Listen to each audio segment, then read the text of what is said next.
friends and supporters and partners from Lockheed Martin Corporation who helped make this possible. And if anyone is from Lockheed, again, thank you very, very much for that.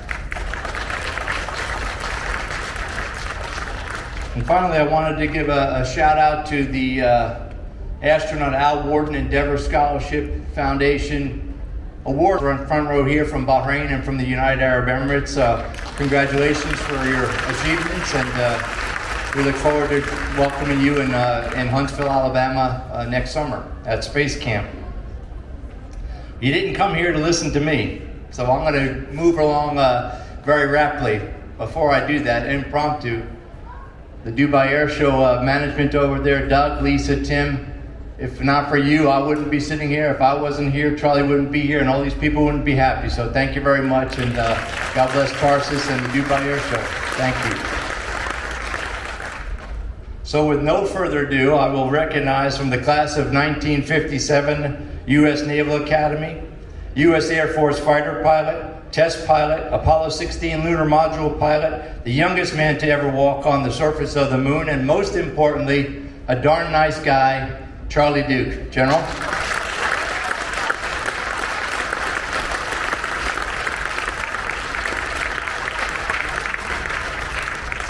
Thank you very much, ladies and gentlemen. It's a delight for me to be here and to share my amazing experiences with you and as an astronaut.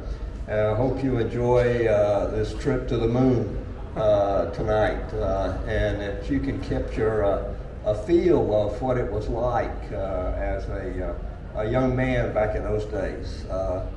I'm usually introduced as the youngest man who walked on the moon, and I was 36 years old when I stepped onto the moon.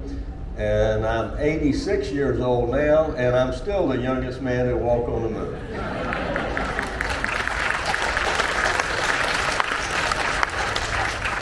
That's actually a sad commentary of the pace of our space program. So hopefully we'll have someone that will replace me before I die, and with the Artemis program, which is NASA's idea to go to the moon again with human beings, and some other programs that are going on around the world too. So we're delighted to be here at this expo.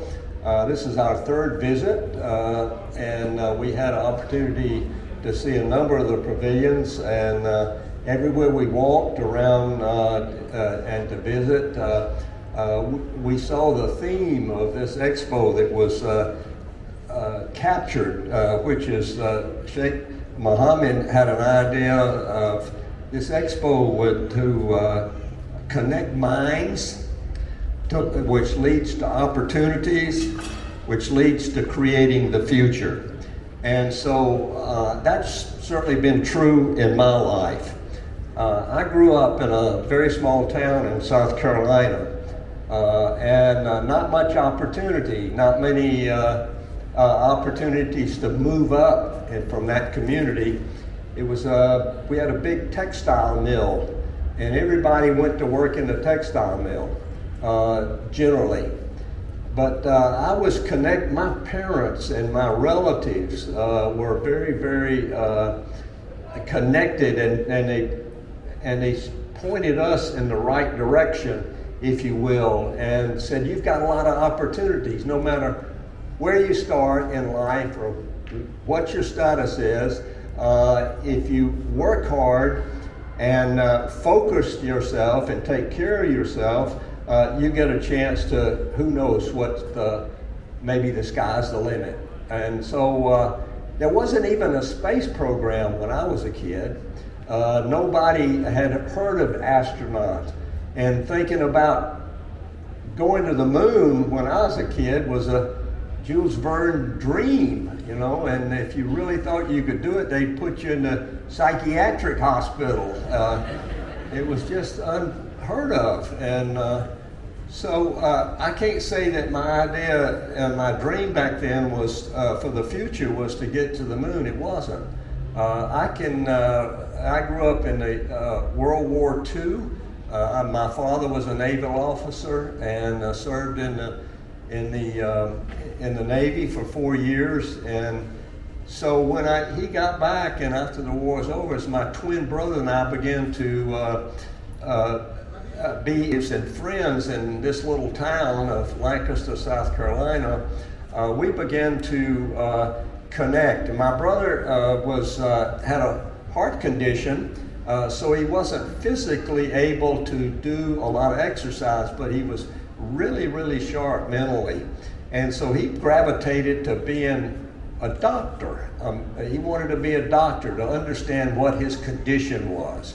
And so while we stayed close, he gravitated to those who had this like mind, and he saw some opportunities there. While I was engineering and airplanes and all of those kind of things, and so I decided I wanted to serve my country as a Naval Academy midshipman. And so I went towards the Navy, and I had to sacrifice, and my parents had to sacrifice to get me there. For our little high school in Lancaster wasn't capable of getting me to the Naval Academy. They just didn't have the right courses, didn't have the right background, and so my parents sent me off to private school, a boys' school, boarding school. At 15 years old, I left home. And so there was a change, and I began to connect down at the school with young boys. It was all boys, and young boys who had the same like mind, and we wanted similar opportunities. And so I graduated and was appointed to the Naval Academy, and graduated 4 years later. And as a result of that, of course, I was there with young men, all men back in the Naval Academy back in those days. And so I was there with young men, and we had this opportunity to get together to think about the future and sort of plan our strategy. And I fell in love, while I was at the Naval Academy, I fell in love with airplanes rather than ships. And there was an opportunity for me to follow that path to take that would lead to a future in aviation. Even at this time, there was no space program and no astronauts. And so I had a choice to go to the Air Force or go into the Navy aviation program. I chose the Air Force, and I was commissioned in 1957 and went to flight school. In September, I flew solo by myself for the first time, which was a real thrill. And right after that, about a week later, Sputnik circled the Earth. Yeah.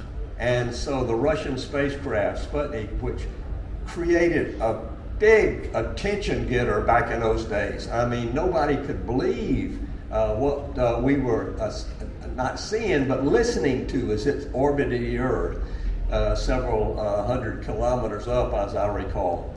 And so that to me was the beginning of the space age. It took me 2 years to get through flight school and to get qualified. And I decided at that point to volunteer for an assignment that would eventually lead me to Germany for 3 years. So I went to Germany after flight school, and I got to Germany in May of 1959. At that point, NASA had been formed. They had picked the first group of astronauts. There were 7 that was selected in the U.S. The Russians had their cosmonauts in training. And so we were pointing towards the future of humankind in space. And it was very exciting. But I was thrilled with it, but I didn't have a chance. I was just a young lieutenant. How could I be an astronaut? So I didn't have a dream at that point, but I knew that I liked this affinity of the fighter squadron spirit and the flight experience I was going to get in Germany. And in 1961, I was sitting alert as a fighter interceptor pilot in Germany when Yuri Gagarin flew, first human being in space, circle the Earth, I think once or twice. And I mean, I was shocked that they were able to do that. And it was amazing. And 2 weeks later, Alan Shepard became the first American. And all he did was go up and come back down again, 15 minutes in space. 2 weeks later, our President Kennedy, who he was a visionary, he could understand with human beings in space. And so he connected us together as a U.S. Presence in space, and we began to, he wanted us to point to the future, and the future was him is to land on the moon by the end of 1969. That was 8.5 years, and we had 15 minutes in space as a U.S. program. What a brilliant challenge to industry and to the universities, all of the ones that were going to be involved in this program and to get us there. So in the end, it was 400,000 people involved in Apollo with a single goal of landing on the moon. Well, at this point, I laughed at him. I said, sure, we're going to get there. But the most amazing thing about it, that I didn't have a clue that I would be a part of this. 8 years and 2 months later, I'm in mission control talking to Neil Armstrong when he landed on the moon. And we did that.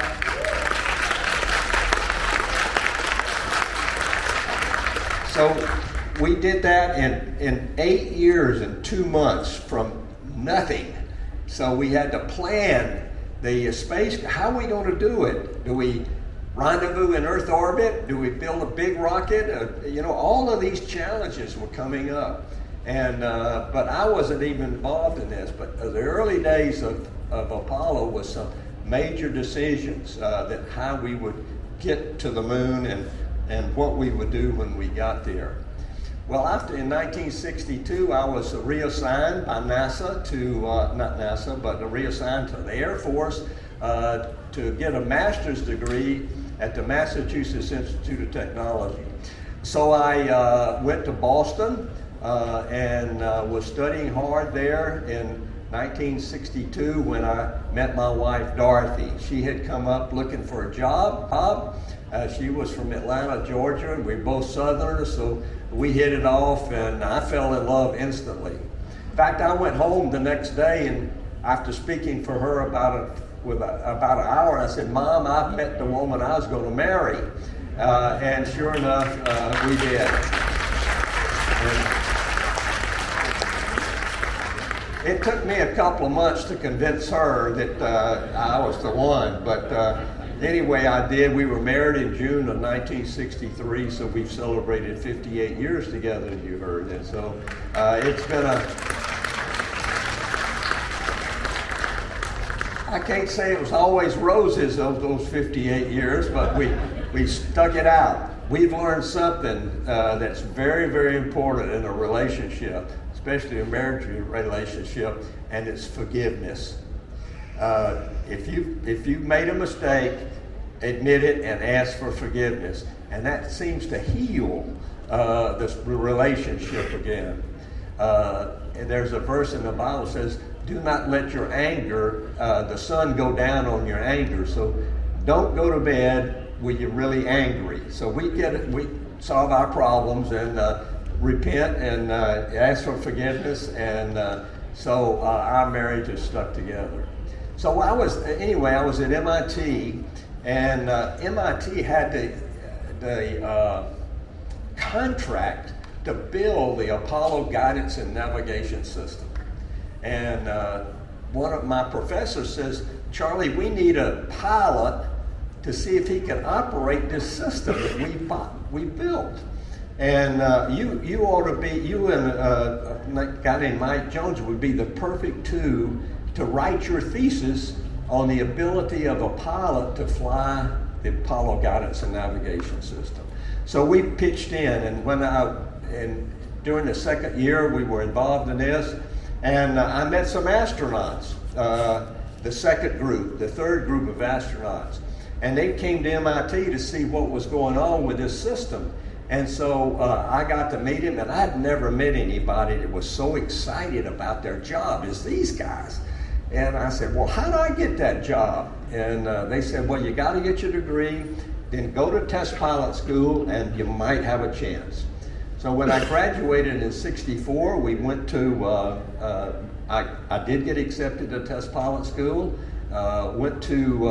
we moved to California, and I finished test pilot school the next summer, in the summer of '65. Went to work there at test pilot school, and the next month, I saw an article in the paper that says NASA's selecting more astronauts. Please apply. And I read the qualification. I said, well, I'm qualified. So I applied, and very, very fortunately, 19 applicants. Today, it's a lot more tougher at NASA. And I understand here in the UAE also in your astronaut selection. The last selection was at NASA was 18,000 applications, and they selected 12 of that 18,000. I do not think I could make it as an astronaut today, but back then I got selected. So we moved to Houston, and we started our training, and as I said, there were 9 missions. There were 9 missions on the moon, to the moon, in Apollo, and I was able to work on 5 of them. I was on Apollo 10 in mission control. I was Apollo 11 in mission control. Back up on Apollo 13 and 17, and flew on Apollo 16. We were the 5th landing to land on the moon, and I've got a lot of stories to tell you about that in just a minute. And we'll get there. And so we were there working hard. We had to learn geology. If you're going to land on the moon, the whole purpose was to pick up these rocks, and you got to know which ones to pick up. So they taught us to be geologists. And after 6 years of training, I probably had a master's degree in geology. So all these things that come in together in my life, setting your mind, setting your goals, and presenting and taking advantage of your opportunities, that led to a great future for me of being the 10th man to step onto the moon. So Apollo, we had a lot of problems in the mid '60s. We had 54 astronauts, and 8 were killed over a 2.5-year period. 4 killed in airplane accidents, 1 killed in an automobile accident, and 3 killed in a fire in Apollo 1 spacecraft, which was devastating for our program. And so we shut down, and now 1967, are we going to be able to overcome this tragedy and get to the moon? Well, NASA just doubled their efforts, and we started focusing on the really important things. One was quality control. We had lost the quality control. The schedule was pushing the spacecraft and not the quality, not the quality. Well, anyway, we overcame, and in October of 1968, the first Apollo was airborne and very successful. 2 months later, we flew Apollo 8 to the moon, which in my view was the most dangerous mission that NASA flew back in the Apollo days. It was the first time men had been on the Saturn rocket. The big rocket was to take us to the moon. And it was the first time we had taken the command module out of orbit and go to the moon. And once they left Earth orbit, they were on their own. It had to work or they were dead. Well, they volunteered for this, and Mission Control planned it, and we launched to the moon for human beings in mid-December 68. And the mission was successful. They returned right after Christmas to a hero's welcome, rightfully so. Our next door neighbor was on that mission, and our whole neighborhood was mostly astronauts. And my dad was, when I went to the moon, my dad was 65 years old. He had been born 4 years after the first human beings flew airplanes, the Wright brothers. And so he'd seen the early days of aviation, the jet age, the wars, and now his son landed on the moon. And he could not believe it. I mean, he just kept shaking his head. Kept shaking his head. I got a son on the moon. I got a son on the moon. Well,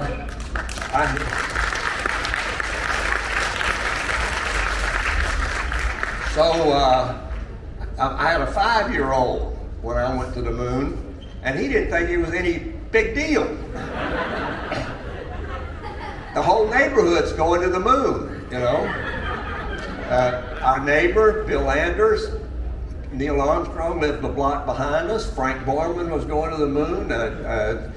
Jim Lovell, well, Lovell wasn't in our neighborhood, but I mean, we had astronauts everywhere. Every block almost was an astronaut in our community. And so we just took it, the kids just took it for granted. It was a great little community. And later on, I got to admit, my kids were, they're now adults and have given us 9 grandchildren. But and that's a great big family that we love. And now they're proud of their dad, and they're teaching our grandkids about it. And I'm trying to help them out a little bit, make sure they get the story straight.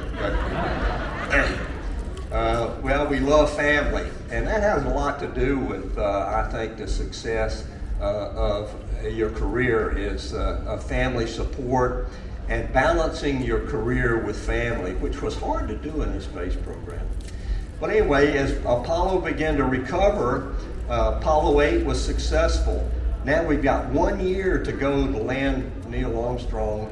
Well, the first, I couldn't say it was Neil Armstrong, but the first opportunity we would have to land on the moon was Apollo 11, which was scheduled for the next July. We had a successful flight with Apollo 10, where we took the lunar module to the moon, but it was not capable of landing. It wasn't to that quality. So that was no chance.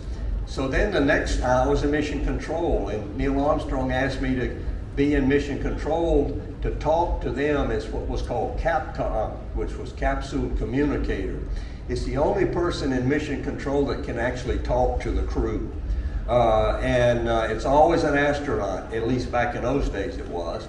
And so you make all the transmissions, you listen to mission control activity with one ear, and you listen to the crew with the other ear. And you take all of this communications and knowledge, and which is funneled through the flight director and then to you, and hopefully you can put all of that in language that the crew can understand. And so that was the reason the astronaut was always Capcom. Put it in pilot talk so that they can understand. And so as we started in Apollo 11 and we started down on that descent, we had a lot of problems. We had, first off, communication problems. Then we had computer overload, and that was really serious in my view. This computer is failing, and if that computer failed, we were aborted. We were not going to get to land. So we kept having these overloads, but a flight director named